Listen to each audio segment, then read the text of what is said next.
Bwana awe nanyi. Somo la Injili takatifu ilivyoandikwa na Mathayo. Utukufu kwako, e Bwana. Injili ya Mathayo sura ya 5 mstari wa 17 hadi wa 19. Yesu aliwaambia wanafunzi wake, msidhani ya kuwa nalikuja kuitangua torati au manabii, la sikuja kutangua, bali kutimiliza. Kwa maana amini nawaambia, mpaka mbingu na nchi zitakapoondoka, yodi moja wala nukta moja ya torati haitaondoka, hata yote yatimie. Basi mtu yeyote atakayevunja amri moja katika hizi zilizo ndogo na kuwafundisha watu hivyo, ataitwa mdogo kabisa katika ufalme wa mbinguni.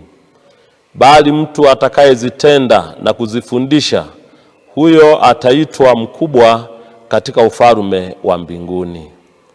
Neno la Bwana. Ndugu zangu, tunapoendelea na mfungo wetu wa Kwaresima,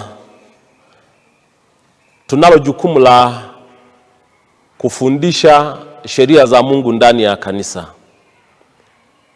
ili watu walijue neno la Mungu vizuri, waliishi inavyotakiwa, na mwisho wa siku wapewe heshima katika uzima wa milele. Yesu au Mungu ndiye utimilifu wa torati na amri zote ambazo ametupatia.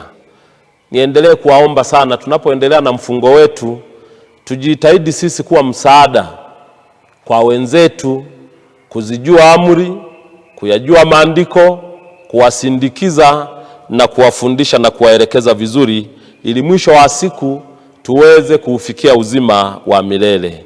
Tumsifu Yesu Kristo. Awabariki na kuwalinda Mungu Mwenyezi, Baba na Mwana na Roho Mtakatifu.